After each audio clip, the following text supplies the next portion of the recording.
Hi everybody, I hope you had a great holiday season. Welcome back to my Fleatale finds. So I'm going to start off with an item that I picked up. This is my camera flash that you're seeing going up the picture.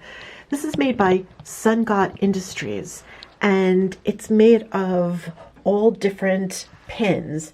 It seems as though they removed the pin backs, but it has a great look to it and is very eclectic looking. They made all different kinds of these frames, this sort of curiosity box with different items inside. This one just happens to have vintage pins. So I just wanted to show this to you before I start. Now the rest of the items are things that I picked up this past week from the flea market, sales, different places. So I wanted to go show them to you and give a little bit of description of each. I've separated them into sort of different categories. So these are items that I would consider sort of the better pieces of jewelry. And then these are items that I might sell in a lot or sell for scrap. And then this is just one of the necklaces that I picked up. So let's start off with this necklace. This is made of art glass, probably anywhere from the, I would say, 60s to 70s. I think that because of the design style, way that it's made. So this is all art glass. And this is the back. Just a wonderful, wonderful look to it. Has sort of a Native American in feel, in a modernist sort of way that it's that it was assembled in a sort of way like a squash blossom necklace, which it isn't and is not Native American, but to me, because of the boldness of the glass cabochons, it just reminds me of that in a modernist sort of way. Then I will show you these items. So now I just wanted to tell you also that this frame that I picked up was $5, and that was from a rummage sale. And then everything else that you're seeing here, I paid $80 for. It was from someone that had purchased a lot of jewelry and a lot of vintage jewelry, and you don't really see a lot of this in one place anymore. This person happened to have it, and this is what I got. So I paid $80 for everything. A lot of the items were $1 a piece. There are a few others that are not here, and then I wanted to show you this, which is, so these are gold pieces. These earrings are marked 10K, and again, I paid $80 for everything. These are 10K. This was not marked, but it tests for 14 karat. It just had a look and a feel to it. And then I got one earring. This looks sort of like jade to me, but unfortunately there's just one. Then here's a Gucci link necklace, tiny, missing the clasp, but also tests for 14K. A little, here comes the sun charm, and this is marked 14K. And then a single earring with a faceted garnet stone in it.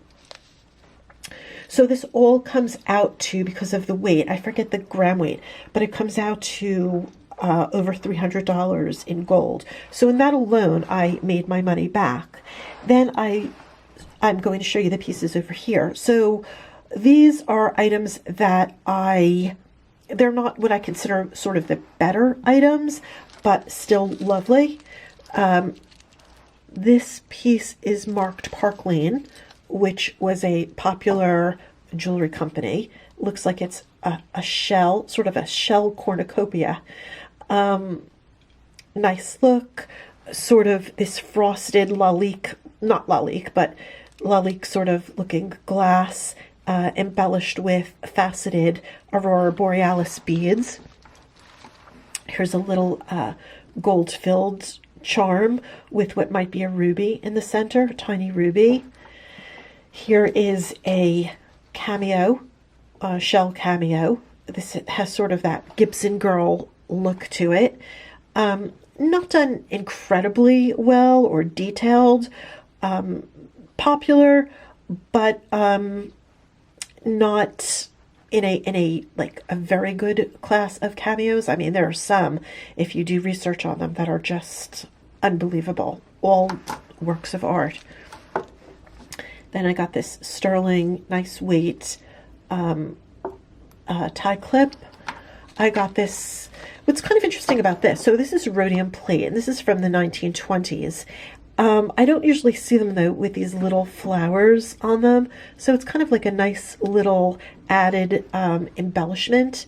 This one is a little bit damaged, which a lot of them are, because they're not very, there's not a lot of thickness to them, or they're just very sort of thin and light. But nonetheless has a nice look. Missing its safety chain. If it could be hammered out, it will be a really nice bracelet. Then I got these earrings, which are Bakelite. They're screwback Bakelite earrings. Have a nice pop of color to them. I got this set, which is not signed, but just look at these pressed glass iridescent flowers with this cabochon clear green glass piece and all of these sparkly rhinestones. And this is a part of a set. So there's the necklace that goes to it. Then I got these, which are not signed, but nice big and bold rhinestone with green glass faceted rhinestones, big sparkly rhinestones. So this one I thought, I mean, isn't that amazing? Just the colors and everything, and the dimension, and the darkened color, which is called Japanning.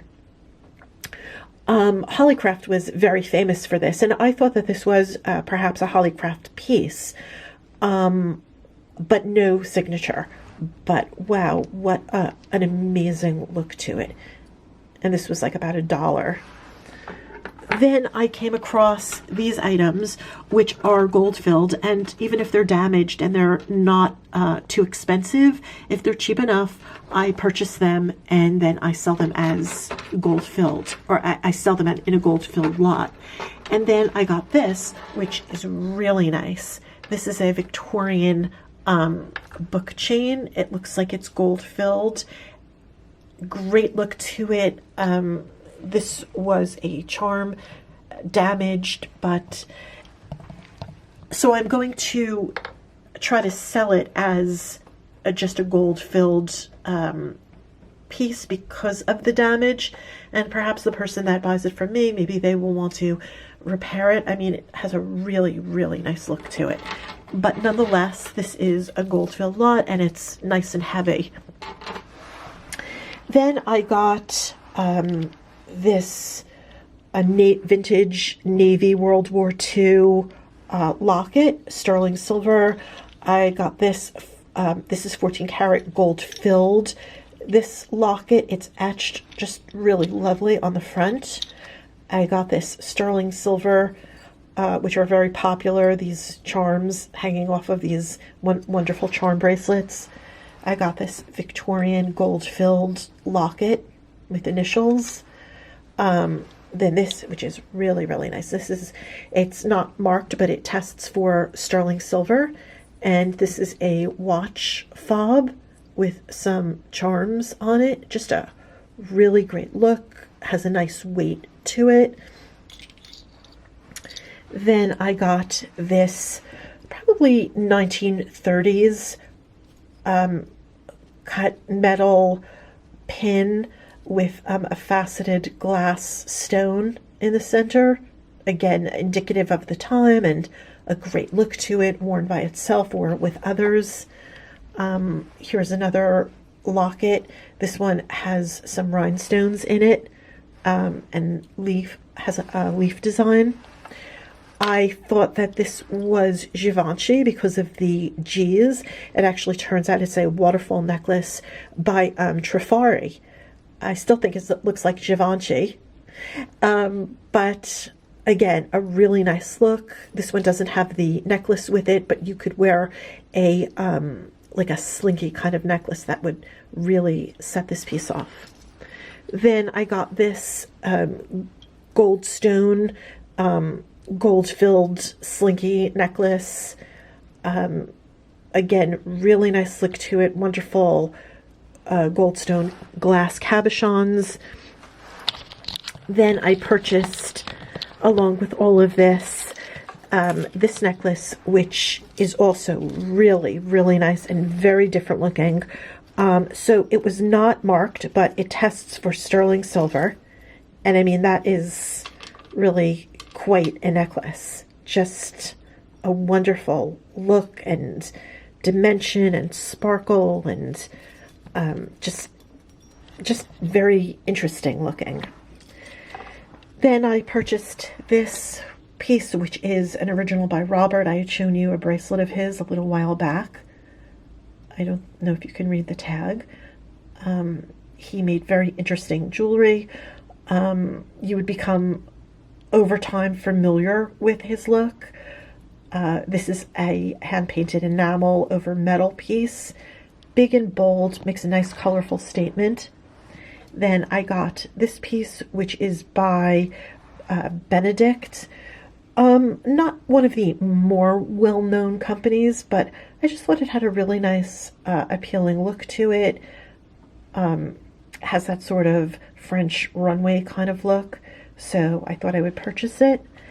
Then I got this bracelet, which was very tarnished. I cleaned it up and I saw it was marked $9.25. Tiffany and Company makes something, or made something similar to this, but it just lends itself to so many nice occasions. Then I got this, which is actually a newer piece. This is by, I think it's pronounced Michelle Negrin, Negrin. I don't know if you can make out that tag, but they're known for just wonderful, wonderful decorative items and jewelry. And this has a retail of over $100, and I paid $3 for this. Then here is what looks like Victorian inlaid mother of pearl. Also just really, really lovely look. I love things that really promote nature, and that is definitely this piece. Then I got this piece, which was probably an Alfred Philippe designed piece for Trifari, and it's signed Trifari on the back. Very dimensional, almost in a sense looks real because it's done so well, and is embellished with little rhinestones on the edges. Really nice piece. And then lastly, I picked up this in this same group, and this is Jomaz, and this is sort of this wonderful modernist kind of clean line, sparkly, sort of jelly belly, turquoise glass center. I mean, just imagine that on an outfit. And again, that's Jomaz, Joseph Mazer Brothers. So that is what I picked up this week. Oh, and then also this little fish. I just wanted to show you. And I see a lot of these, but I just thought he was so cute just to add on to a charm bracelet or a necklace. Anyway, I hope you have enjoyed looking at my finds with me. I thank you for sharing, and I look forward to having you back at the next video with me. Thank you. Bye.